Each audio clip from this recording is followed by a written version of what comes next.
Magandang tanghali, Pilipinas! Unang araw ng Hunyo at unang araw din ng GCQ at MGCQ sa mga lugar sa Pilipinas. Umpasahin po natin ang press briefing natin sa mabuting balita. Nakauwi na po ang mahigit 24,000 nating kababayang OFW sa kanilang mga tahanan. Matatandaan na nagbigay ng deadline ng ating presidente sa mga ahensya ng pamahalaan na aksyonan ang issue ng mga OFW na nasa mandatory quarantine. Ito ay matapos makarating sa Pangulo ang balitang may 1 o 2 buwan nang silang nasa Maynila nag-iintay ng kanilang test results at certificate of quarantine. Naka-flash po sa iyong screen ang breakdown ng mga OFWs na ating naihatid mula Mayo 25 hanggang Mayo 31. Dahil sa pinakita nating aksyon sa mga OFW, sumulat po ang Associated Marine Officers and Seamen's Union of the Philippines, the Associated Philippine Seafarers Union at ang International Transport Workers Federation na kumakatawan sa higit 1.5 million seafarers para magpasalamat sa ating Pangulo. Hayaan ninyong basahin ko ang ilang bahagi ng kanilang liham. The announcement made by your spokesperson Harry Roque on Monday that the government will use all government resources gives seafarers around the world renewed hope that they are not forgotten. Maraming salamat po sa inyo. Isa pang mabuting balita po sa ating mga OFW. Nagpapasalamat si Presidente Rodrigo Roa Duterte sa kanyang kamahalan King Hamad bin Isa Al Khalifa sa pagbibigay ng royal pardon sa 16 na Pilipino sa kaharian ng Bahrain. Para po sa kaalaman ng lahat, sumulat po ang ating presidente sa Hari ng Bahrain para sa mga kaso ng ating OFW doon. Balitang IATF naman po tayo. Nakasaad po sa IATF Resolution number 41 na simula ngayong araw, 1 ng Hunyo hanggang 15 ng Hunyo, ang mga sumusunod na lugar ay mapapasailalim sa General Community Quarantine.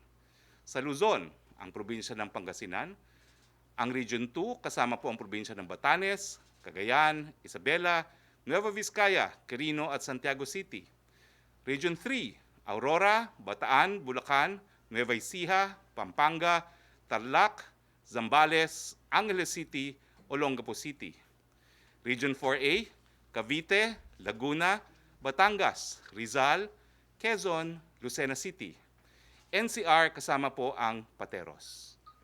Sa Visayas naman po, ang mga GCQ areas ay ang Bohol, Cebu, Negros Oriental, Siquijor, Cebu City, Mandawi City, Lapu-Lapu City, lahat po ng mga ito ay nasa Region 7. Sa Mindanao, ang Zamboanga City at ang Davao City ang tanging GCQ areas.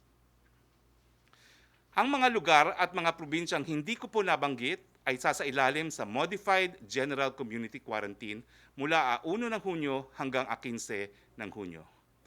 Bale, wala na pong lugar sa Pilipinas ang nasa ilalim ng ECQ at MECQ.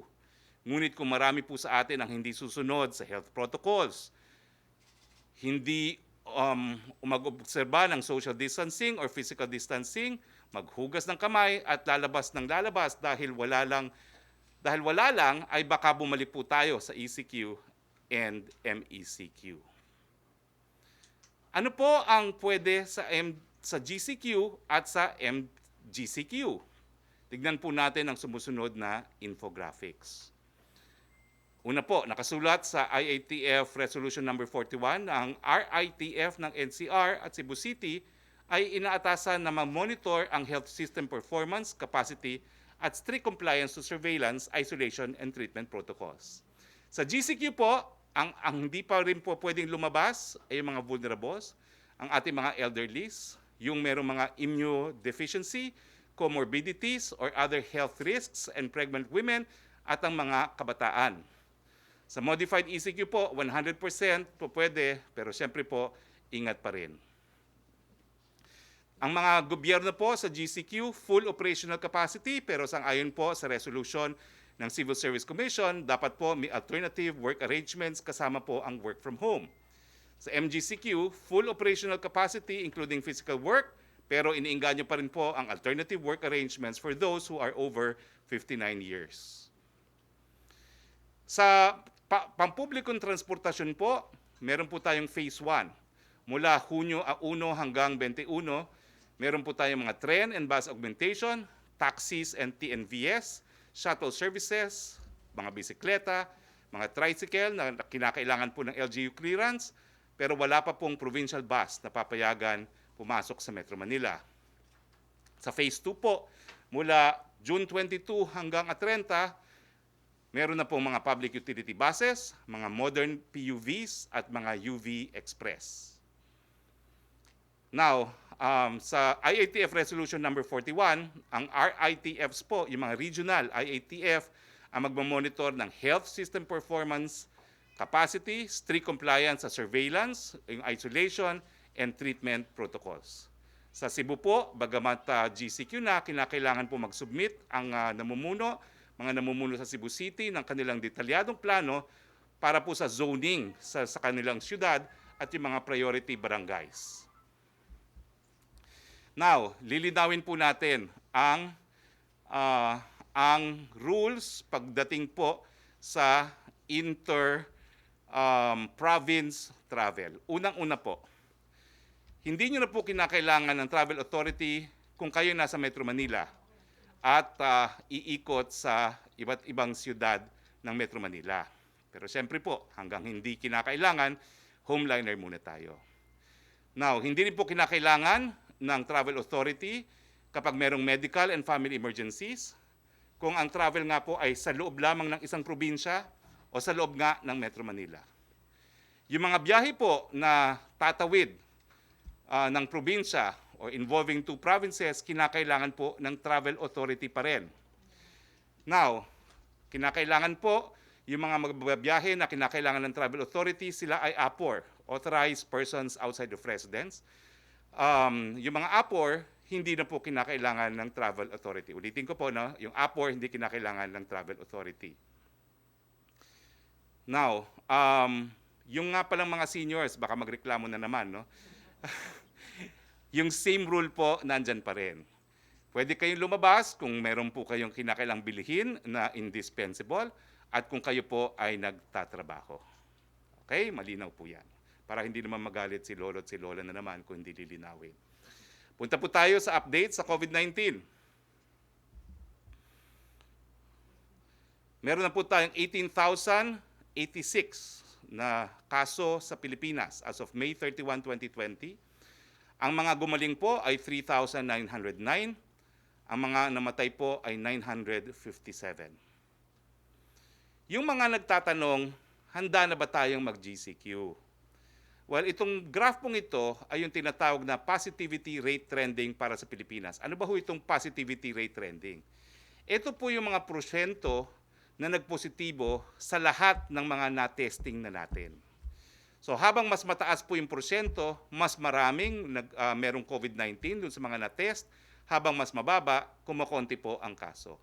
At makikita niyo po sa graph nito na nagsimula tayo noong, hindi ko babasa yung araw na yon, April, napakataas po ng positivity rate, no? 13.4%. April 12, 13.4%. At sa ngayon po, as of May 24, ay nasa 6.5% na po tayo. So, ibig sabihin, talagang gumana po ang ating ECQ at ECQ, pero siyempre po, kung magpapatuloy itong pagbaba ng positivity rate, nasa kamay po natin yan. Kinakailangan, homeliners, kung hindi kinakailangan lumabas, manatili sa tahanan, hugas ng kamay, pagsusuot ng face mask, paggamit ng disinfectant, at siyempre po, no, yung mga nag-iempleyo, kung po pwede po, alternative work arrangements. Tignan naman po natin yung capacity bago tayo health system capacity, bago tayo nag-GCQ. Di ba ho, sinasabi ko na yung mga factors na tinitignan, yung pagkalat ng sakit, yung kapasidad magbigay ng critical care, at saka yung ekonomiya. Ito po makikita nyo na simula noong April 23, 2020, meron tayong 808 ICU bed capacity. Ang vacant po ng mga panahon na yon ay 555 at yung mga occupied ay 253. Makikita nyo po, na mula noong April hanggang ngayon, May 28, dumami po ang ating ICU beds at dumami rin po yung mga bakanting ICU beds. Meron na po tayong 1,273 na ICU beds, kung saan 820 po ang bakante at 453 ang occupied. Bagamat ito po ay magandang mga sinyales, napakadali po mapuno yan kung hindi tayo mag-iingat at hindi susunod sa health protocols. Tingnan naman natin yung mga mechanical ventilators, ilan na meron tayo. No? Noong April 23, meron po tayong 1,039, 830 po ang hindi nagagamit at 209 ang nagamit. Ngayon po, May 28, meron na po tayong 1,935, halos doble po.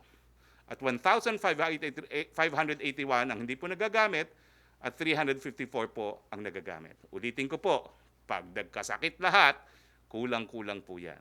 Social distancing, manatili pong malusog. At yung isolation bed capacity naman po natin sa buong Pilipinas, 4,925 noong 23 of April. Ang mga bakante noon ay 3,114.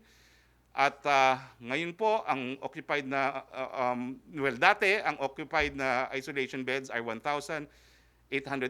Ngayon po, May 28, meron na po tayong isolation bed na 9,201, kung saan 5,900 po ay bakante, 3,301 ang occupied. Huwag po tayong magnasa na mag-occupy ng isolation bed.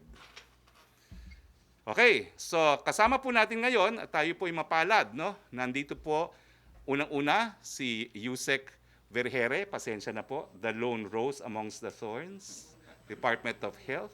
Nandito po ang takapagpatupad ng National Task Force on COVID-19, Secretary Galvez.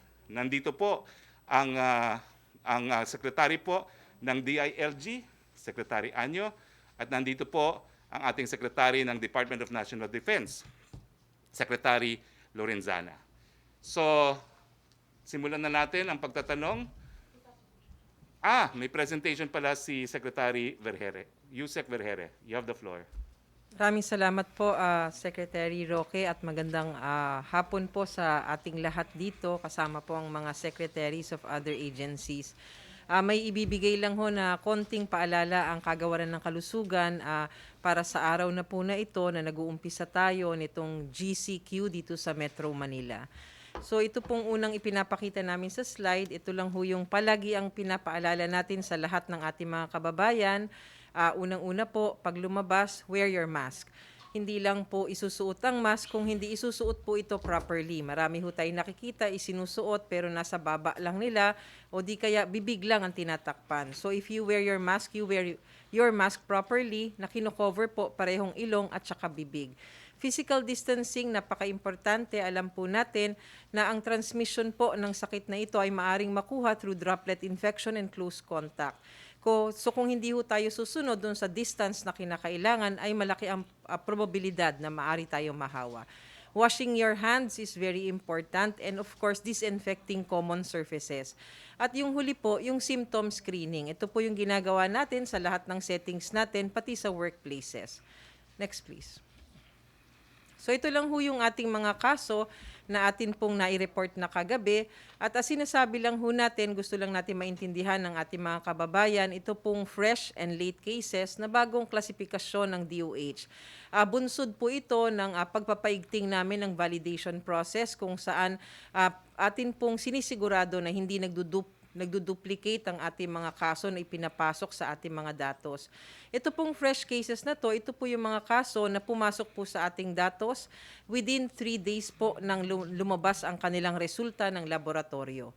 At ang late cases naman po is more than 3 days na lumabas ang kanilang resulta ng laboratorio at na-submit po sa atin sa DOH. So ang fresh cases po natin, pag tinignan natin, nanggagaling po yan sa daily submission ng ating mga laboratories. So pag tinignan ho natin, katulad kahapon, bakit 16 nga lang daw, tinatanong ng mga tao? Kasi po, ang nagkakapag-submit po sa amin kahapon ay 15 laboratorio lang. Ngunit wag ho tayo mabahala, nakausap na ho natin ang ating mga laboratorio kaninang umaga at binigyan na po sila ng instruction ni Secretary Duque to submit at once ito pong daily submissions nila para mabuo natin ang ating mga numero. The late cases are submitted based on the line list given by laboratories. Again, out of the 42 operational laboratories that we have right now, only 27 laboratories provided us with their complete line list. Kung atin lang pong makukumpleto ito pong mga backlogs for validation na sinasabi natin, ay atin na rin pong marereduce so that we can somehow approximate the total number of unique individuals tested with these confirmed cases that we have. Next, please. So ang pangatlo po, gusto lang ho namin ipaalala, bagamat nandito ho tayo sa panahon ng pandemya for COVID-19, wag ho nating kakalimutan ang importansya ng iba pa hong serbisyo ng kagawaran o ng pamahalaan.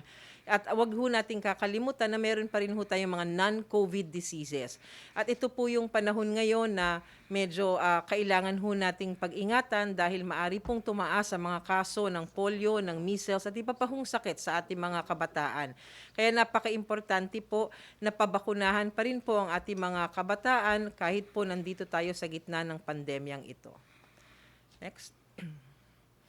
So, yan po yung sinasabi natin. No? So, mag-iikot po ang ating mga healthcare workers para sa bakuna o di kaya maaari ho kayong pumunta sa ating mga health facilities at meron na ho tayong ginawang mga schedules dyan para po hindi nagsisiksika ng mga tao at para po hindi naman nagkakaroon ng increased rate of transmission kapag nagkaroon ng maramihang tao sa health center natin. So, yan lang po ang pinapaalala ng Kagawaran ng Kalusugan para nga ho, ngayong araw na to, first day for our GCQ in Metro Manila. Sec. Okay, maraming salamat, Yusek Vergere. Maricel Halili, TV5 on Skype. Please identify kung para kanino ang tanong. Magandang hapon po, Secretary Roque. Before I proceed po dun sa issue ng GCQ, may we ask you kung ano po yung naging purpose ni President Duterte sa pagbisita sa Davao over the weekend? And considering na na-relax na yung community quarantine, does it mean that the President will go back to his usual schedule na every week nang uuwi ng Davao? When do we expect him to come back to Manila and attend the IATF meeting? Well, unang-una po, 67 days pong nakulong sa Maynila si Presidente. Umuwi lang siya ng 3 araw nung isang linggo. So, syempre po, hindi sapat yung 3 araw niya. No? Pero ngayong siya po ay nasa Mindanao, hindi lang naman po siya nag-reunion. Tinitignan din po niya kung anong nangyari dyan sa Mindanao. At in fact, magkakaroon siya ng mga official functions sa Davao. Kasama na po ang pag-uulat sa bayan at ang pagmi-meeting niya sa ilang mga miyembro ng IATF. Magaganap po yan sa Davao. So sir, sa Davao na po si Presidente makikipag-meeting via internet na lang po, Zoom. Pupunta po ang ilang mga miyembro ng IATF sa Davao para dun sa address at pagpupulong. When will this happen, sir? If I'm not mistaken, it will happen on the 4th, on the 4th Thursday. Okay, thank you, sir. Sir, baka pwede po kay Secretary Anyo. Yes, please. Sir, kasi kanina, nakita po dun sa mga videos na kinuna ng media na sobrang dami ng mga passengers na naipit sa may Commonwealth area. It seems na medyo maluwag pa rin naman daw po doon sa MRT and other buses sa EDSA. But the problem is, wala daw augmentation from inner streets papunta doon sa mga major roads. So how do you plan to solve this? And do you think the government did the right decision to relax the community quarantine in Metro Manila given this situation? Maraming salamat sa tanong mo. Unang-una, ang ating DOTR Secretary, Secretary Artugade, ang siya pong namamahala dyan sa ating transportation. At ito po iniulat naman niya sa IATF. At nakita namin po na on the side of caution, importante talaga na i-observe natin yung mga protocol. Mahirap po kung bibiglayin natin.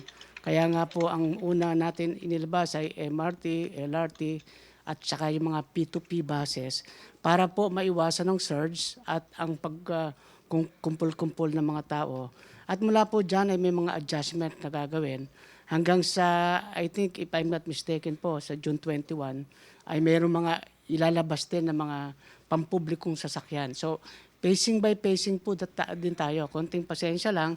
Mahirap naman kasi kung bibiglayin tapos babalik na naman tayo sa ECQ na naman, mas lalo pong hindi tayo makakausad. So, konting pakiusap at pag-uunawa sa ating publiko at malalampasan din naman natin ito, maganda nga po nakarating na tayo sa GCQ. Sana ay huwag na tayong babalik sa ECQ or modified ECQ. Lahat pong yan ay ginagawa ng ating DOTR ang mga adjustment para naman po makatugon tayo sa pangangailangan ng publiko sa mga sasakyan. May dadagdag si Secretary Lorenzana. Magandang hapon po sa inyong lahat. Tungkol doon sa kulang na sasakyan, kaninang umaga, nag-dispatch yung Armed Forces ng 48 buses sa MMDA at sila yung nagdi-dispatch din kung saan kailangan. Sa 48 na trucks at saka buses, 6 ang na-dispatch sa Commonwealth. Ito ay libreng sakay na naglalagari dyan kung saan sila galing para madala sila sa EDSA. Yun po ang current situation ngayon. Sir, panghuli na lamang po maybe for Yusek Vergere and Secretary Roque about the accuracy po on the number of cases. Kasi although the DOH has already explained yung change doon sa system of reporting, some of the lawmakers still criticize the way of reporting, like Senator Ping Lacson is saying na it simply means na before the government is not being honest with the number. So ano po yung assurance ng accuracy ng number ngayon? Gaano pa po ba karami yung backlog? Hanggang kailan po natin makahabol to say na yung numbers na pine-present natin really reflects the current situation?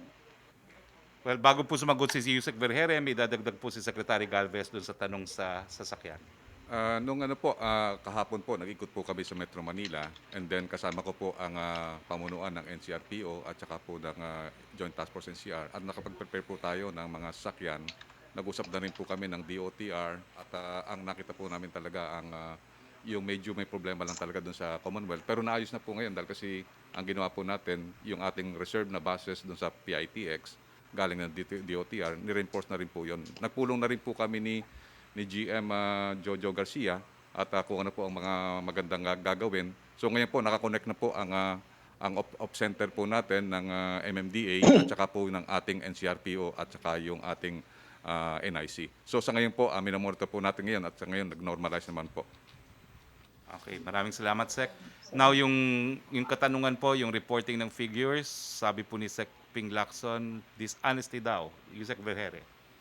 Yes, sir. Magandang hapon po. Simulat sa pool po, ang kagawaran ng kalusugan ay naging transparent. From the very start with our data, nakikita nyo po lahat po ng aming ginagawa. We have an open system, yung data drop, kung saan maaring tignan ng mga kababayan natin ang aming mga datos. Ito pong ginagawa natin ngayon, we have automated our system. That's why bumilis po yung validation system natin.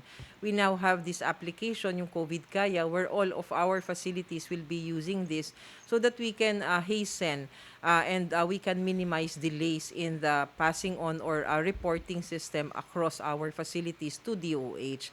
Now, ito pong sinasabi natin na mga backlogs na sinasabi, meron ho tayo ngayon, sa ngayon, we have around 6,800 pa na kailangan pong i-validate natin na atin pong pagtatrabahuan sa mga susunod na araw para po magkaroon na po tayo ng at least approximation between the unique individuals tested and those confirmed positive for COVID-19. Okay, Yusek Roque.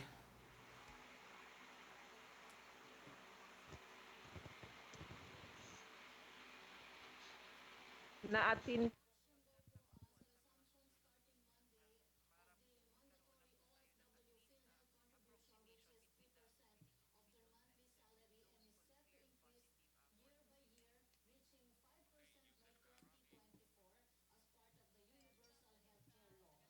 Sinuspindi na po ni Secretary Duque yung provision ng implementing rules and regulation na nagpapataw na mas mataas na premiums. No? So sa tingin ko po, miski tapos na ang MECQ, ay suspendido pa rin po yan hanggang hindi po nare-repaso at nababago ng PhilHealth yung kanilang implementing rules and regulations.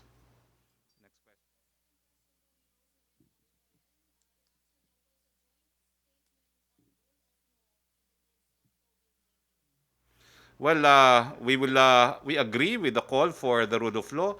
At kung ang tinatanong naman po yung kaso ni General Silas, tuloy po ang preliminary investigation ng piskal at tuloy din po yung proseso ng administrative case bagamat hindi pa po nasusumite sa Malacañang yung request for authority to proceed with the investigation. Joyce Balancho.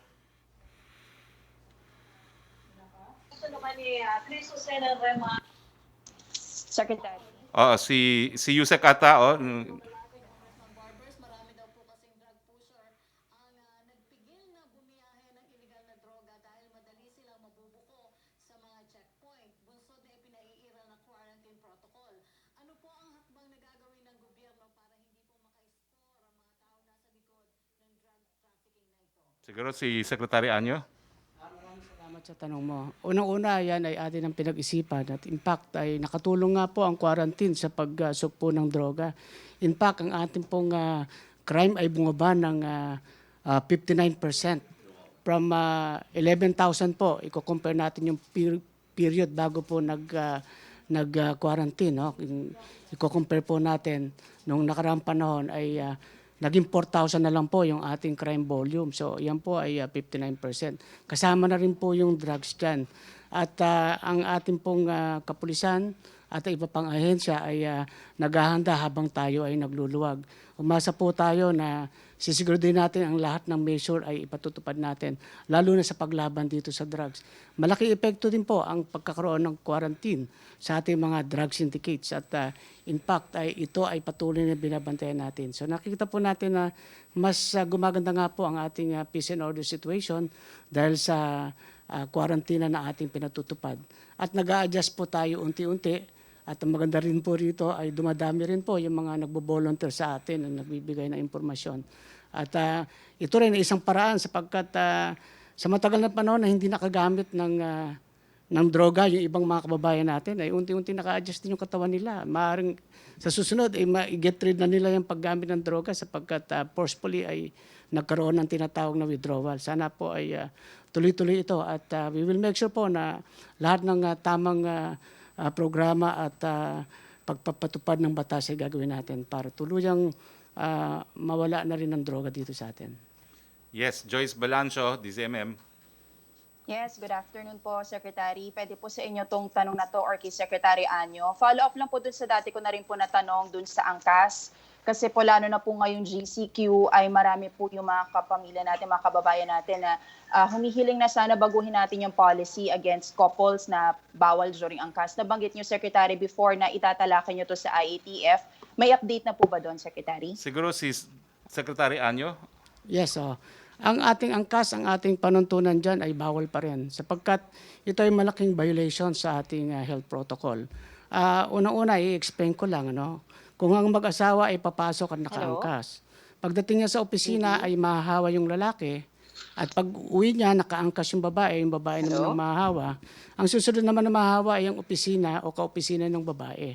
Habang meron pa pong virus, hindi po tayo pwede magsugal dyan. Hanggang sa sana ay dumating tayo sa new normal, wala na tayong virus at wala nang positive cases, ay babalik din po naman tayo dyan. Konting pasensya lang. Paano natin masosolve itong angkas dahil halimbawa ay mag-asawa nga sila. Unti-unti po ay gumagawa tayo ng bicycle lane, gagawa tayo ng tricycle lane, at lagyan na lang po ng sidecar yung motor at pwede nang isama niya yung kanyang misis. Ganun lang po naman yung mga solution habang mayroon pa tayong virus. Pag wala na po, babalik na ulit tayo sa dati at pwede na sila mag-angkas. So pwede po, Secretary, yung bike na may sidecar. Pwede po yon. Meron mga Para lang ruta pumakatid na pwede tayo maglagay para sa mga may mga sidecar ng bisikleta. Pero yung dun sa walang sidecar, dapat free-flowing yan. So unti-unti ay nag-a-adjust tayo sa bagong normal kung ano ang pwede makatulong sa ating mga kababayan. Huwag lang po nating madaliin kasi pagka biglang bumalik tayo sa ECQ, mas lalo pong mahirapan tayo. So sabi nga ay hinay-hinay, unti-unti, ay makakarating tayo sa pupuntahan natin. Opo, regarding pa rin po sa public transportation, dahil nabanggit po ni Secretary Anyo kanina, may second phase which is June 21 kung saan mas marami pa po yung papayagan na public transportation. May mga netizens po na workers na nagtatanong, makatarungan po bang i-absent sila ng kanilang mga employers just because hindi sila makapunta sa trabaho dahil hindi pa sila sakop nitong available transportation sa kanilang mga lugar?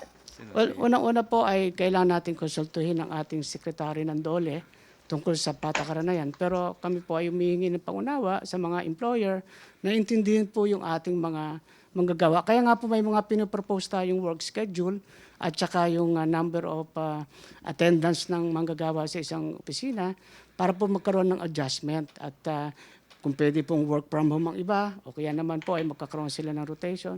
So tulong-tulong po tayo, bayanihan po tayo rito. Pero ang ating pong DOLE Secretary ay pinag-iisipan na po yan at sa susunod po ng mga araw ay magkakaroon din tayo ng mga adjustment at sana naman po ay makaunawa yung ating mga employer. Yes, Kay okay. Secretary Roque po, Yes. recent briefing po nabanggit po ni CEC Commissioner Eileen Lesada na wala pong hazard pay. Yung mga personal na papasok po ngayon GCQ. Bakit po ganun, Secretary? I mean, lagi naman natin sinasabi MECQ or GCQ, nandiyan pa rin yung threat ng virus. So, bakit tinanggalan ng hazard pay still facing with the same given na nag-transition tayo? Well, ganun din po ang kasagutan ko, no? Yung banta po, bagamat naririyan pa, has become manageable dahil na humaba na yung doubling rate ng sakit at saka na-increase na yung capacity natin to provide critical care. So, hindi na po ganung katindi ang banta, bagamat kinakailangan po talaga mag-ingat pa rin. Okay po. So, Yusek, wala chance po na mapakinggan po yung panawagan ng iba na ibalik po yung for GCQ government employees na pumapasok po. Well, alam niyo po kasi talaga yan, naka-budget lahat yan, no? At ang lahat po ng budget natin ngayon nakalaan sa COVID-19. So, konting pasensya po sa mga government workers. Yusek Rocky.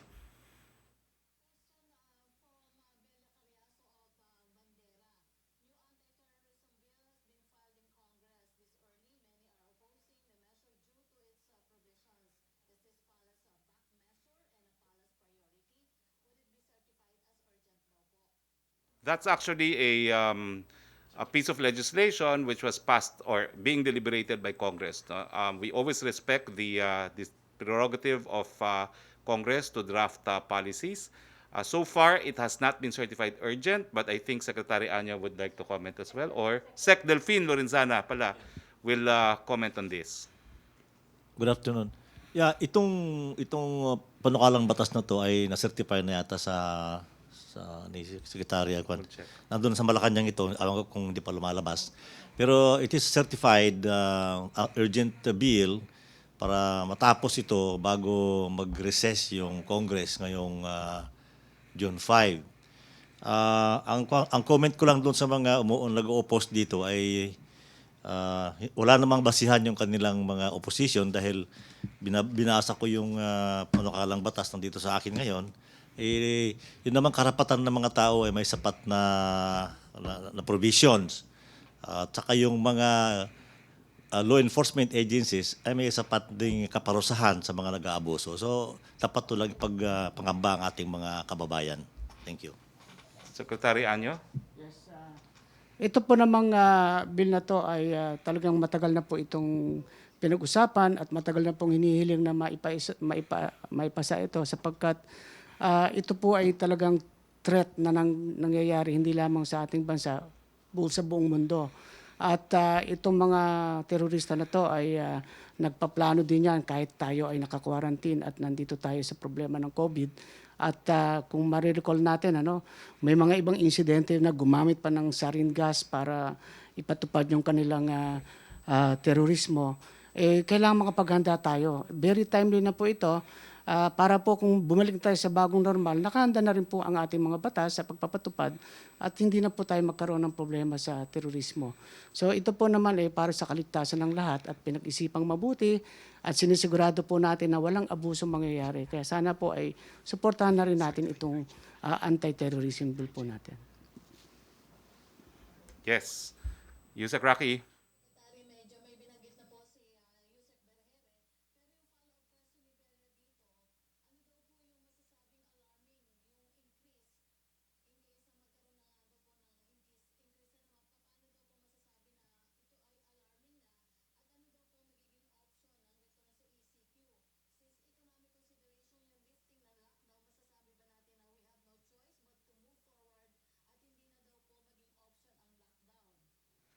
Yusek Vergere? Yes, sir. Yun pong ating sinasabi ng mga indicators na ginagamit para makapagrekomenda po tayo, para magrekomenda ang IATF sa ating presidente ay yun pong case doubling time and the critical care utilization rate. Yan po yung dalawang binabantayan natin ngayon na mga indicators para masabi natin kung kinakailangan natin uli na magkaroon ng stricter measures. So when we say na kailangan pa ba natin mag-lockdown o hindi, ang option po ay lagi na andyan, no? Hindi po yan mawawala dahil nga po gusto nating protektahan ang ating mga citizens. Kung dumating tayo sa punto na ang mga case doubling time natin ay ulit na bumilis ang pagdoble ng kaso at nakikita natin na na-overwhelm po ang system natin, maari pong magkaroon ng ganyang desisyon ng ating gobyerno. Secretary Galvez and then Secretary Anyo. Sa ngayon, meron tayong pinapatupad sa localized natin na pag sa COVID. Nakita natin meron na tayong tinatawag na yung zoning concept na yung lockdown natin, nilo-localize natin. So para at least ang mga yun, ang gagawin natin, meron tayong tinatawag na rapid response kung saan magkakaroon ng mag-uusbong ng new cases. Nila-lockdown natin ang isang building, nila-lockdown natin yung isang block, nila-lockdown natin ang barangay. At ginagamit din natin yung mga provisions ng ECQ at saka GCQ doon sa mga lugar po na yon. So, tinignan po namin ito para at least ang nakikita natin, continuous balancing ng ating health at saka yung economy. At nakikita namin na itong localized fight against COVID is mas maganda. Kasi nakikita natin, mag-segmented ito at saka ito tinatawag na surgical at saka tinatawag nating mas localized. Sec Anyo. Kailangan po ang tingnan natin dito ay ang totality po, ang perspective natin, hindi lamang po sa iisang indicator. Kasi kung titingnan po natin, karamihan nga po na dumagdag na cases ay tinatawag nating old cases po, no? Matagal na sobra sa 4 na araw. Pero pag tingnan po natin yung ating data sa mga namatay, ngayon po ay 7 lang ang namatay, no? Ang huling ulat natin, ang nakarang araw ay 8, nakarang araw ay 21 at wala po tayong nakikitang siksikan sa hospital. So ibig po sabihin nito ay yun po yung magandang panuntunan na nakikita natin po na nakocontain po natin itong virus na to kahit po na maraming late reporting ay hindi po ganoon ang sitwasyon na akala natin ay nakakaubusan na ng bed sa hospital at by the hundreds ang namamatay. So yun po ay tingnan natin sa pangkahalatang pananaw na kaya-kaya po natin yung sitwasyon at hindi naman po nangangahulugan na babalik tayo sa MECQ o sa ECQ sapagkat sa indicators po natin ay natutugunan ng ating health sector ang panggagamot sa ating mga pasyente ng COVID. Kaya nga halimbawa po, itong data po natin nung kahapon, 7 po ang namatay na ating mga kababayan. Sa maraming pong naiulat ay akala natin ay sobra-sobra na po. Pero ito naman ay dahil sa bumilis na rin, na-automate na yung ibang mga kagamitan natin. Kaya yung mga dating walang resulta ay lumalabas ngayon. So ang tingnan po natin yung pangkabuong resulta. At nakikita po naman natin na gumaganda at na-handle po natin mabuti ang COVID crisis. Trish Terada, CNN. Magandang tanghali po, Sir and Ma'am. This question is addressed to any of you may answer po, no? Follow-up lang po kami doon sa domestic flights. We just like to clarify kung kailan po talaga mag-resume yung domestic flights because local carriers are announcing na June 2 pa po sila magre-resume. I talked to CAB and CAAP at apparently, ang nagiging problema are the local government units are refusing to admit passengers from the domestic flights. No? So, paplansyahin po yan, but perhaps our chief implementer, General Galvez, can comment on the topic. Sa local flights, may sinabit na po yung ating DOTR, tinitingnan po namin at kasi kukonsult po natin ng mga LGUs kasi ang nakita natin din, takot din talaga yung mga LGUs na magkaroon ng open travel dahil kasi yun nga sa importation. And sa ngayon po, ino-open natin yung ating air travel only sa inbound passengers from our OFWs and seafarers. Sa ngayon po, nung dati po, nilimit po lang natin na 400 to 600. Sa ngayon po, na dahil yung ating 24,000 po na OFW ay nakauwi na po, ngayon po, inaangat po namin to sa 1,000 to 1,500 a day. Kasi meron po tayong 42,000 na ina-expect na OFW na darating ngayong June. So sa ngayon po, pag-aaralan po namin mabuti, i-consult po namin si General Sana at saka si Secretary Tugade at saka yung si SILG para pag-aralan po kung ano pong lugar ang pwede natin pong buksan. Sa ngayon po, bubuksan po natin ngayong linggo, ito pong Clark kasi nakita po natin may testing capacity na siya dito. At the same time, meron siyang tinatawag na maganda yung organization ng local mining agencies at saka nung ating BCDA doon sa area. And then later on, pagka once natapos na po yung ating tinatawag na modular testing center dito sa Cebu, pwede na po nating i-open. And then later on, magko-coordinate na po tayo sa Davao at saka sa ibang areas sa Jensan. Yes, next question. Okay. Sir, my next question po is about the illegal Chinese health facilities. Sir, ito po bang pagkakaroon nung sunod-sunod po kasi yung pagkakahuli or pagkakadiscover nitong illegal Chinese health facilities, hindi po ba siya nakakaapekto doon sa real picture of the number of our COVID cases? Because from what we understand, hindi naman po sila nagko-coordinate sa local government units or even to our health department. So, paano po kaya yun, sir, na posibleng hindi natin alam kung positive or PUI, pero nakakagala sila on their own because they're doing their own tests. And at the same time, sir, kung may mga ganito pong behavior na pinapakita, is it high time to review the existence of POGOs? Because it appears na despite our hospitality na pinapakita po sa kanila, in a way, it's very disturbing na they don't seem to trust our health institutions because they have their own facilities. Well, unang-una po, no, 3 kaso pong nasasampa dyan sa mga underground clinics na yan, yung illegal practice of medicine, yung illegal sale of unregistered pharmaceutical products, at saka yung violation po ng quarantine law natin dahil lahat po ng COVID cases ay dapat rini-report sa DOH. Ang POGO po, wala pa pong nag-ooperate na POGO. Kasi ang sabi po ng BIR, di pa sila nagbibigay ng tax clearance sa kahit kanino. So I think the question is premature. Wala pa naman pong nag-ooperate na POGO. Let's not attribute anything na hindi pa po nagsisimula nga yung industriya na yan. Next question, please. Sir, my next question is for Yusek Vergere. Yusek, may pinapatanong lang po, no, yung backlog po, supposedly, makiklear po siya or parang the commitment was to have it cleared by last week. Ano raw po yung nangyari kung bakit hindi po na-meet yung deadline ng pagkiklear ng backlog? And on the other hand, may mga nagsasabi din po na kaya naman daw po palang mapabilis itong pag-clear ng backlog. Bakit po medyo late in the game or ngayon lang nagawa yung pagkiklear ng backlog po? Yes, sir. Yes, ma'am. Klaruhin lang po natin. Meron ho tayong 2 klase na backlog. Ang una pong klase is the laboratory backlogs. Ito po yung sinasabi natin na lahat po ng samples na na-receive natin for testing at mula nung na-receive hanggang mag-release ng results ay more than 48 to 72 hours. That's a backlog for laboratory. Now, the backlog in validation, we don't call it a backlog. Actually, it's the delays in validation.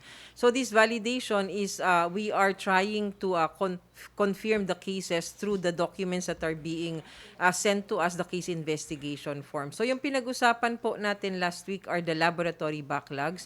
We were able to reduce the backlogs from laboratory from 7,000 to I think only almost 500 last Friday. Unfortunately, over the weekend, the exhaust fan of the Western Visayas Medical Center, the exhaust system for their negative pressure room, nasira po uli. So this is again another unforeseen circumstance kung saan nagkaroon ho tayo uli ng maraming backlog because hindi po sila nakapag-test. And we are trying to address this already.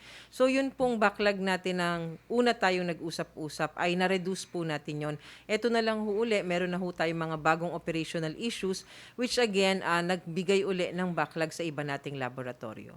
Thank you. Yusek sorry, Rocky. Thank you, Trish. Yusek Rocky. From Eileen Saliping of Abante tonight. Paano daw po yung payment holiday sa loans and credit card payments ngayon nasa GCQ na sa Metro Manila? Okay. Basta loans, the law will apply. Meron po tayong 30-day grace period.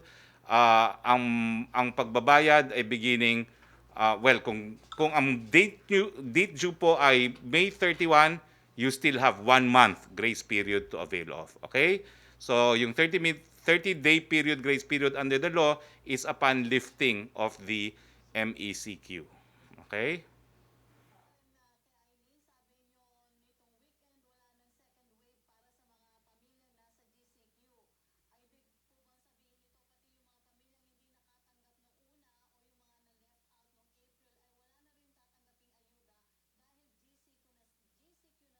Lilinawin ko po, yung second tranche, yan po ay para doon sa mga lugar na nanatili sa ECQ or MECQ at yung 5 milyong additional na mga individual na nabigyan dahil gusto ni Presidente mabigyan ng mas marami.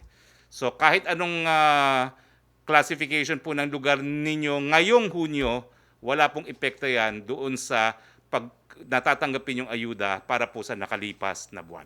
Malinaw po yan. Joseph Morong. Hi, sir. Good afternoon. Good morning, gentlemen. Good morning, Seafarer. Sir, I'll do away with the practical questions first, no? So yung quarantine pass, hindi required within the GCQ. So yung bang mga lipat bahay, balik bahay, pwede na yan, sir? Si Chief Implementer Secretary Galvez. Mga lipat bahay po. Si Secretary Anyo. Gumawa kami ng panibagong panibagong panuntunan at ang ating pong mga pag-ibigay po natin yung quarantine pass po sa travel pass, no. Yung quarantine pass po ay ito yung within the locality na lumalabas ng bahay at dito po ay binigyan natin ng ating leeway ang ating local government unit sapagkat iba-iba naman yung classification lalo na yung under ng GCQ. Meron talagang mga community diyan na sinasabi natin na meron pa pong mga infection, no.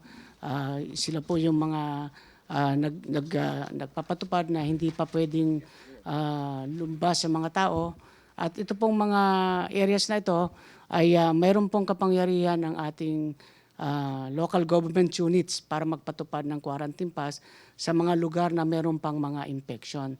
At yun namang mga lugar na tinatawag natin na mga libre na ay pwedeng hindi na magkaroon ng quarantine pass. So ito ay depende na sa sitwasyon ng ating mga LGUs. So ang ibig sabihin nito, may discretion ng ating local government unit sa pag-i-issue ng quarantine pass para naman sa ganon ay maprotektahan din nila yung mga lugar na meron pang mga infection. Okay, next question. Yes, sir. Sir, I wasn't able to preview na lang later, hindi ko marinig kayo masyado, sir. But thank you for that answer. Sir, maybe Secretary Galvez and Secretary Anyo can answer because the strength of yung lockdown natin, no, yung targeted lockdown depends on the number of tracers that we have. Number one, can I have an update, sirs, on the number of tracers that we already have and we need to contract? And pasagot na rin, sir, dun sa sentiments ng public na parang now that we opened up to GCQ, parang sinasabi nila matibay na lamang to, sir. Sinong gustong unang sumagot? Sa tracer, sa issue po ng tracing, si Chief Implementer? Tracing siya. O tracing o DILG? Dahil DILG nagte-tracing. Go. Sa tracing po natin, ang overall natin ay maganda na. No? Umaabot na tayo sa 96% ng ating tinatawag nating contact tracing ability. No? Pero dito po sa Metro Manila ay nasa 76% pa rin tayo. Ano po ibig sabihin nun? Ay, ibig sabihin nun ay sa 100 positive, mayroon pa po tayong hindi natitrace na 24% at ito po ay kailangan natin pag-ibuyang mahanap sapagkat ang ating pong batas ay mayroong mga tinatawag na Data Privacy Act na hindi katulad po ng Vietnam, no? Ang Vietnam kasi lahat ng cases nila ina-announce sila sa TV, sa radyo at saka sa newspaper, no? Sa atin po may mga protection tayo kaya ang ating pong mga epidemiology surveillance units, ang ating Philippine National Police ay tuloy-tuloy. So ang ibig pong sabihin nito, dahil po may mga restrictions sa ganyan, ay kailangan pa rin po natin ng tinatawag nating GCQ at MGCQ. So pero sa ngayon po ay malaking improvement yung ating contact tracing. At in fact, because of contact tracing ay nag-improve yung ating sitwasyon. Pero ganun pa man, kailangan pa rin talaga natin ang kondisyon ng quarantine para naman po sigurado na hindi makalipat ang virus sa ibang tao. Si Chief Implementer, Secretary Galvez. Hindi naman siguro tama yung matibay dahil kasi talagang tinitingnan namin, pati nga kami nila DTI, umiikot kami ng mga nila NCRPO. Nakikita namin talaga yung mga tao naman talaga medyo sumusunod din sa atin. In fact, doon umikot kami sa mga malls. Alam natin yung SM North, doon kami kahapon. Akala natin na maraming tao na doon. Alam nyo, 20% pa lang ang pumupunta na tao dahil kasi malaki rin ang takot ng mga tao. And then nakakaawa nga yung ating mga business sector kasi talagang walang pumapasok sa kanilang mga stalls. So with that, nakikita rin natin na yung ating mga business sector, they're heightening up their strict protocols. Natutuwa nga kami kasi yung mga LGU natin sa Metro Manila, at saka dito yung mga business sector, mas mataas pa ang kanilang awareness talaga na even yung stricter pa sa IATF ang pinapatupad nila. So, ang nakita ko dito talaga ang concern ng mga LGUs at saka yung mga business sector, we are working together na at least yung transmission talaga ma-prevent. At the same time, yung pag-open ng GCQ will also put us some breathing space na magkaroon talaga ng economic activity, considering that more than millions of our workers are being affected by the lockdown. So yun po ang natin, and then we will localize yung lockdown sa mga barangays, sinasabi natin segmented at saka yung surgical, and we could have tinatawag natin na yung ma-prevent natin talaga yung tinatawag natin kinatakutan natin na magkaroon ng widespread transmission. So yung second wave po, talagang we are protecting our people na hindi po tayo magkaroon ng second wave. That's why yung testing capacity din ng Metro Manila tumaas na meron na po tayong 25 testing center po sa Metro Manila. Okay. Last question, Can I go Joseph. yes, sir. Can I go to Undersecretary? Go ahead. Yes, sir. Yes, go ahead. Ask your questions. Hi, good morning, ma'am. Ma'am, ang sinasabi niyo po na is 6,000 and then we now have 18,000. So kung i-add po natin to, meron po tayong 23,000, ma'am, na total number of possible infections in the Philippines is only 20,000. And another question is, hirapan daw yung ilang yung na hindi yata pinayagan ng DOH to install yung machine sa Western Visayas. Hirapan sila with the procurement and basically just movement of their initiative to mass test individuals. 2 questions, ma'am. Yes. Yes, Joseph. The first one would be, yun sinasabi mo na 23,000 because you're adding the validation delays to our existing confirmed cases. Ito ay hindi pa sigurado, no? Kapag vina-validate natin ang mga kaso, atin tinitignan baka may duplication, baka may mga erroneous input, so babawasin pa rin natin yan. So hindi talaga mo masasabi na pag in-add mo yan ay iyan yung magiging total mo na 23,000 plus. Mababawasan pa yan because of validation. Second would be the Western Visayas Medical Center na hindi tumanggap ng makina. Wala kami pang nare-receive na ganyang impormasyon. Although dito sa Western Visayas Medical Center at saka sa iba pa nating mga laboratory facilities, through our National Task Force, no, sila Secretary Galvez, nagkaroon na tayo ng mga kasunduan na meron na ho tayo mga tinutulungan, no, to expand our testing dito po sa mga vulnerable population across these different areas. Maybe Secretary Galvez can also add to this answer. Secretary Galvez. Pupunta nga kami doon sa Iloilo, and also galing din kami sa Cebu. In fact, itinataas natin yung level ng testing capacity doon. Naglagay na nga tayo ng 2 notch o yung tinatawag na automated machine doon sa Central Visayas, at doon po sa bandang Iloilo at sa Negros ay nagtatayo na rin po tayo ng laboratory. Kahapon nakausap na po namin ng Ayala Group at may tinatayo po sila ng parang yung sa Qualimed, yung tinatawag na mga civilian laboratories na itatayo doon sa bandang area ng Western Negros. Kaya po pupunta kami po bukas, titingnan po namin yung mga laboratories kung ano po ang mga kailangan pa ng mga tinatawag nating PCR machines, at saka magdadala rin po kami ng mga rapid test kits. Sir, hindi Okay. nahihirapan yung project. Yusek Roque. Francis,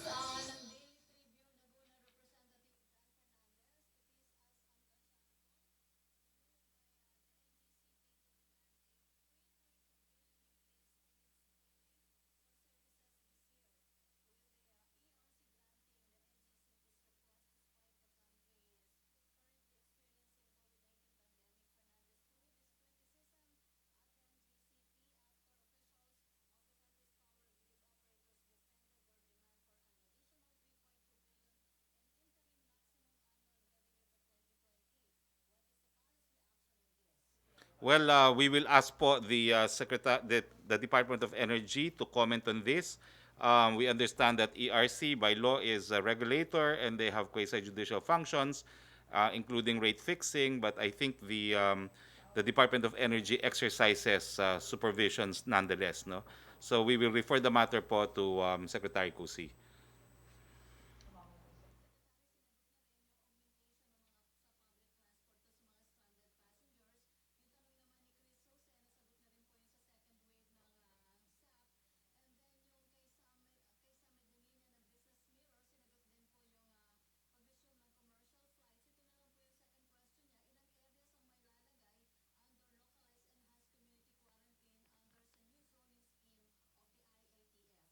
Yan po ay desisyon ng mga mayor. And then the governors can also declare ECQ in municipalities and in component cities. But Secretary Galvez, do you have an idea how many of these localized barangays and zones there will be? Yung ano natin, depende po kasi yung sa localized natin localized mga zoning at yun po ay ipapasa po namin sa LGU yung proposal na ka-approve lang ng AITF. So, ang nakikita po natin, nagbigay naman po ng mga analytics yung tinatawag na granular data na kung ano po yung mga tinatawag nating hotspots na sa different areas. So nakita natin dito sa bandang area ng Cebu at saka bandang area ng NCR, dito nakita natin na maraming hotspots considering that yung ating increases ng new cases ay patuloy pa rin. So yun po ang inano po natin na dito nga sa Cebu, meron po silang ina-apply ng mga lockdowns at ang tawag po nila dito ay segmented lockdown. So yun po at nakita po natin sa areas po na previously na na-downgrade sa GCQ ay talagang tinitingnan po natin ang surveillance po doon. Secretary Anyo? Yes. Ito pong ating ang ating pong localized lockdown po ay iba-ibang antas. Meron pong isang barangay, merong isang subdivision lang, o kaya ay isang building lang, para lang mabilis na makontain yung infection. At ano po yung numerong binabantayan natin? Dapat po pag merong 2 pataas, dapat po ay ila-lockdown na natin yan para mas maliit, mas mabilis, mas madali nating mapipigilan. Pwede pong lumaki yan hanggang 1 o 2 barangay. Kaya nga po ang ating mga local government official ay nakikipag-talastasan sa ating mga regional IATF sapagkat sila po ang magtutulungan kung ano po ang sakop o area na dapat pong i-lockdown. Ito po ay para masigurado natin na hindi na magkakaroon pa ng contamination sa ibang lugar at madali nating mapigil ang pagkalat ng isang ng virus sa isang area. So iba-iba po 'yan. Merong isang barangay, merong isa lang subdivision o kaya isang building lang po. So diyan po papasok na talaga yung discretion ng ating local government unit sa tulong din po ng ating IATF sapagkat meron po tayong binuo na mga tinatawag po nating special teams na siya pong mag-aayuda sa ating local government units. Sa ganyan pong pamamaraan ay makakapagpatuloy ang pamumuhay pero matutugunan natin yung talagang areas na dapat bigyan ng konsentrasyon. Siguro last question. Meron pa bang last question? Wala na. Secretary, meron pang tanong si General Tabiling, will the government increase the budget to meet COVID testing target of 1 to 2% of the country's population? When will the government achieve this testing? Naka-budget na po yan at lilinawin ko lang na yung mga areas na mataas ang kaso gaya ng Metro Manila, we seek to target up to 10% of the budget. When do we seek to achieve this goal, Chief Implementer? Sa ngayon po, talaga tumataas po yung capacity ng ating mga testing laboratories. Ang ano po natin, baka before the end of June ay magkakaroon na po tayo ng mataas na capacity. Sa ngayon po, ang NCR po ay nagkakaroon po ng regular testing na po ngayon by LGUs. Binigyan na po namin sila ng quota. And then ginagamit na po natin ang mega swabbing areas natin dito sa Metro Manila. So ang nakita po namin, nag-meeting kanina yung private sector at saka yung sila Secretary Vince Dizon. And we are moving forward na before the end of the month ay talagang ma-achieve na po natin yung capacity natin na meron na po tayong capacity na more or less 30,000 po na capacity test a day.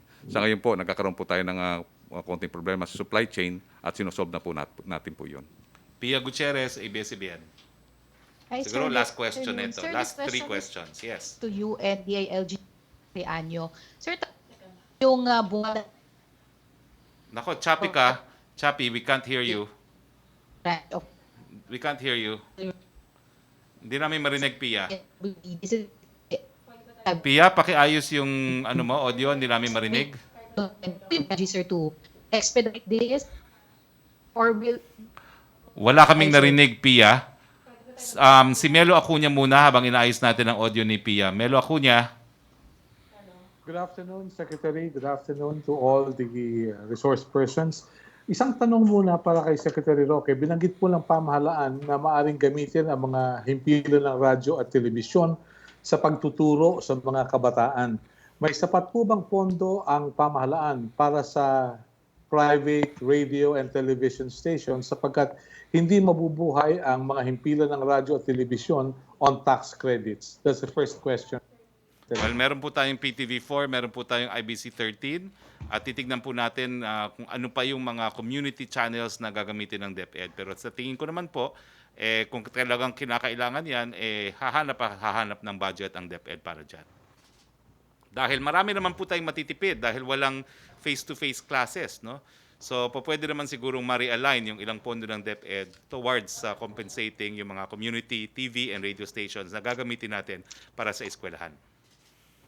Your next question, Melo? Yeah. Okay po. For Secretary Lorenza, ano po napipintong umuwing mga Pilipino mula sa Sabah sapagkat unemployed sila? Bang paraan ang Department of National Defense these people na makauwi sa Pilipinas dahil striktong programa ang Malaysian government? Yeah, meron tayong programa dyan, Melo. Ginagamit natin yung mga, kung kinakailangan nating sunduin sila doon ng ating mga aeroplano, meron tayong C-130s, o hindi kaya barko ng Navy. So, inaayos lang natin through the Department of Foreign Affairs kung ilan itong babalik at saka inahanapan din natin ng mga quarantine facilities sa either sa Tawi-Tawi o hindi kaya sa Basilan. Opo. Okay. Huling tanong po for Secretary Anyo. Early, yung po bang DILG, nakilala na natin yung best and worst practices in local government units in their response to COVID-19 crisis? Thank you, Secretary. Yes, totoo yan. Meron na tayong nakita mga best practices at meron po kaming forum na isinishare namin yung best practices na ginagawa ng ibang LGUs para po makatulong sa ibang LGUs. As a matter of fact, ay ang mismo pong ulap, ang leagues ng provinces, ng cities, at saka ng municipalities. Tuloy-tuloy po yung talastasan namin. Meron po kaming tinatawag na ugnayan na talakayan through Zoom din. Almost everyday po yan at kaharap at kausap namin yung ating mga local government units na isi-share natin yung mga best practices. Ito rin po siguro ang isang dahilan kaya mabilis nakagraduate yung ibang municipalities na makapunta sa MGCQ. At until po ay ginagawa natin yan para ma-share. At malaking magandang programa sapagkat bumilis din po ang makikita po natin ang GCQ areas natin ay kokonti na lang at mas marami na ang ating MGCQ. At sana ituloy-tuloy na to sa bagong tinatawag nating new normal. So we continue to share experiences and learn from each other. Pia Gutierrez. Hi, sir. Sir, now? Sige, try mo uli. Go. Hello, sir. Yes, go ahead. We can hear you now. Yes, Go. sir. Okay, sir. Change location. This question is DILG Secretary. Kasi tapos na po yung buwan tayo but we have yet to of the social amelioration. Ang sabi ng this is because the DILGs have yet to complete liquidation reports. So we do not know. So ano po yung ginagawa na to expedite this?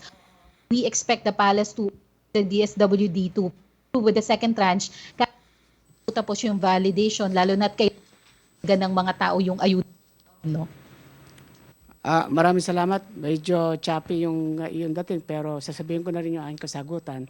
Unang-una ang ating unang tranche ay patapos na talaga, no? At konting-konti na lang at tuloy-tuloy pa rin yung mga ang problema lang natin talaga yung malalayong lugar, yung mga island. Pero yung dito sa mga within mainland, tapos na po tayo diyan. Kung titingnan po natin siguro nearing 100% na po tayo, and we are now preparing for the second tranche. At dito sa second tranche, ito nga hawak ko yung aming joint implementing guidelines na kung saan ay gagamitin na rin ng DSWD yung mga iba't ibang mode of payment, sapagkat nung sa SAC form, nakalagay po doon kung ano yung mga po pwede magamit na mode of payment. Kaya mas mabilis itong second tranche sapagkat magagamit na natin yung iba't ibang e-payment at e-cash arrangement. Pero tutulong ang ating PNP at saka AFP sa mga lugar na malalayo para sa pagdidistribution. At syempre, ang participation pa rin ng ating mga LGUs. So, ang tuloy-tuloy naman din ang validation na ginagawa ngayon. Ibig sabihin, yung mga nakatapos na ay nagbabalidate na at nagpiprepare ng ating DSWD sa pag-distribute ng second tranche natin. And we will make sure na mas mabilis ito sapagkat combination na ito ng manual at saka ng e-payment. And at the same time, yung 5 million na sinasabi natin hindi nabayaran o hindi nabigyan nung first tranche, uunahin din po natin sila. At sa ngayon, ang iulat sa akin ay 4 million names na po ang na-validate namin, dito sa DILG, at ito ay pinapasa namin as we get it to the DSWD. So, maaaring mauna pa nga itong mga naiwan na 5 million dahil sapagkat kailangan naman nila ito. So, this is a very good work in progress, and hopefully this June ay maibigyan na natin lahat itong second amelioration. Next Sir, when do we question. expect the valid, sir? Well, tuloy-tuloy ang validation actually, no? As they come, we do not wait na, ito, kailangan. So pagka dumating na yan, inaayos na lahat. Now, we are going to sign the joint memorandum circular dito sa ating for the second tranche. At ito ay binubuo na iba't ibang probinsya. Then, tuloy-tuloy na talaga lahat yan. And hopefully, ito ay makapagsimula kagad tayo in the very soon. Last question, Pia. Yes, sir. Kay hingin ko lang din po yung sa recent statement, Special Rapporteur Calamar, she said that COVID-19 emergency measures in a country like the Philippines could lead to increased state of violence of the police, particularly and the marginalized. Said verbatim, of course, in a country like the Philippines, law enforcement is already acting national law beyond standard for the use of force. So you can only imagine additional powers under a state of emergency. Well, my comment is, again, I've been consistent. I know Professor Agnes, she's not a specialist on extralegal killing. She's a specialist on freedom of expression. It would have been better if the UN appointed an actual expert on extralegal killings, no, of the same caliber as Philip Alston. No? I wish Agnes good luck. I wish she could get tenure in her university so that she can actually be recognized as an expert. Now, I'd like to restate the rule in international law. The use of force is not prohibited by the state, provided it is necessary and it is proportional. And I think the kind of responses, the use of force that we have seen satisfy this criteria. If not, then the appropriate cases are filed, whether be it criminal or administrative, which is the duty of the state in case of an alleged violation of the right to life. Secretary Anyo. Yes. Kung makikita natin ang sitwasyon sa Pilipinas, compare natin sa ibang bansa, lalo na sa Amerika, malayong malayo yung ating sitwasyon. Mula na nagsimula ang ating crisis, ay more or less mga 100,000 violators ang natala natin. At ang kinasuhan doon ay almost about 50%. Ay iba naman doon ay pinagsabihan lang at pinauwi naman. At itong mga talagang kinasuhan natin ay ranging of different cases. At ito naman ay talagang kinakailangan. At makikita natin ang pagsunod ng ating mga kababayan sa batas ay maganda. No? Ikumpara natin to sa ibang bansa ay malaki ang diferensya at hindi tayo magkakaroon ng sinasabing anumang looting o anumang ibang mga breakdown sapagkat lubos namang masunurin ng mga Pilipino. So, yan lang naman ang ating masasabi. We're really doing good in the terms of peace and order. Kaya nga sinasabi ko, 59% drop tayo sa crime. Sa tingin ko, yan lang isang magandang one of the many positives that we achieve during this crisis. And ang Pilipino naman ay lubhang disiplinado. I mean, talaga namang by nature ay disiplinado ang mga Pilipino. Okay, thank you. Before we end our press briefing, I'd like to acknowledge the presence of Congresswoman Rida Robes of the Lone District of San Jose del Monte, Bulacan. Welcome, Congresswoman. As well as Congresswoman Ria Vergara, Representative 3rd District, Nueva Ecija. Welcome, Congresswomen. Well, I'd like to thank, of course, our resource persons, Yusek Vergere, Secretary Galvez, Secretary Lorenzana, and Secretary Anyo. Unang araw po ngayon ng GCQ at MGCQ sa ating bayan.